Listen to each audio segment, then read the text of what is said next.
2020 was a challenging year for me. I lost my job of 6 years. I went through a tough long-distance breakup. I got the worst haircut of my life. And that was all before the pandemic. That year I also celebrated 13 unlucky years in LA. I had made very little progress in my dream of becoming an actor and a comedy writer. I felt so lost.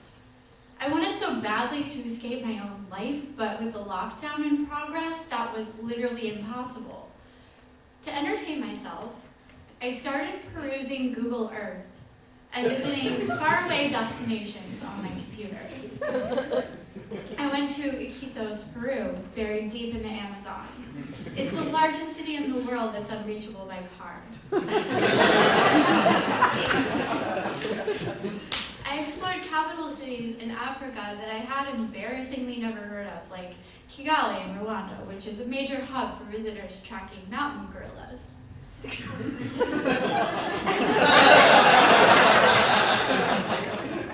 Somehow I landed on Roatan, a small island off the coast of Honduras, home to the second largest barrier reef in the world. It looks so beautiful and so pure, the definition of escapism. I became obsessed with going to this place and learning how to scuba dive. My desire to scuba dive was an odd one. I'm afraid of open water. I hate being wet. I'm also a control freak, and the idea of being trapped underwater with nothing but a hose to breathe from is kind of my nightmare. But one time years ago, after a spectacular snorkeling session, I felt sad that I couldn't go down deeper. There's something that appealed to me about being so far out on a boat and then deeper underwater, where nothing is comfortable. That seemed nice. But I figured it would never happen. Not anytime soon. I went about trying to get my life together, going to virtual therapy, sending out resumes, which apparently only went to spam inboxes because I never got a response, and tearing myself away from my phone because of all the political and pandemic-related stressors has given me the blood pressure of a stroke victim waiting to happen. Then one day, everything changed. I was in my online comedy writing course, one of my activities that was meant to pad my resume and help me get a job. The class was filled with middle-aged white men and a lady named Sarah, who was almost as funny as a man, and rocked a late autumn tan and a tropical print muumuu. Sarah is a character. She has a sly smile and a loud, genuine laugh. Even through the screen, she emanates fun. She also had this cool, beachy Zoom background with idyllic palm fronds and the ocean in the background. As I was listening to some guy named Jim yell a hilarious joke about his wife, I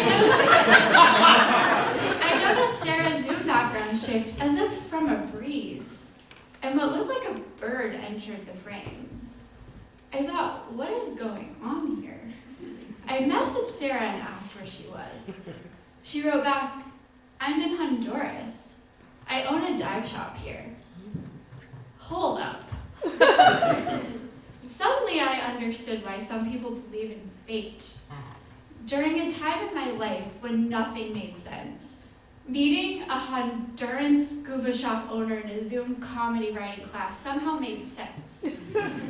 Sarah became a fast friend, and she soon invited me to Honduras to learn how to dive in her dive shop. But the logistics didn't really work. We were still in a pandemic. I was worried about traveling alone to Central America. And then there was the scuba part. I didn't know if I could hack it. So I wrote it off as a pipe dream and I went back to my boring life.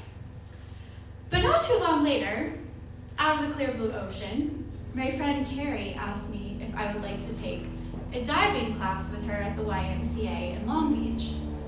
I had also met Carrie doing comedy. She had never mentioned any interest in scuba diving. What was going on here? I still felt this intense pull to go to Roatan, and I was shocked to find out that we could take a whole Honduran vacation for less than the cost of a scuba course in Long Beach. It's like the universe wanted this to happen more than I did. So we did it. We went to Honduras in the middle of a health crisis and put our lives in the hands of a comedian I had met on the internet. For many reasons, it felt ill-advised. I had no money for travel, I needed to be looking for a job, and I didn't want to drown. But as a wise person once said, YOLO. At first it wasn't even fun. It was slimy, I couldn't breathe. Breathing is the most natural thing in the world, but I literally practiced it for 3 days because the concept of doing it underwater gave me crippling anxiety. But once I finally made it 100 feet under the surface, this thing that felt so uncomfortable actually turned out to be incredibly soothing. There was nothing I could do about anything on the shore. I couldn't doom scroll on my phone. I couldn't apply for jobs. I certainly couldn't Google, could I be murdered by this weird fish that's staring at me? It turns out the answer is yes. But for once, I was forced to calm down, which allowed me to actually appreciate the beautiful life around me.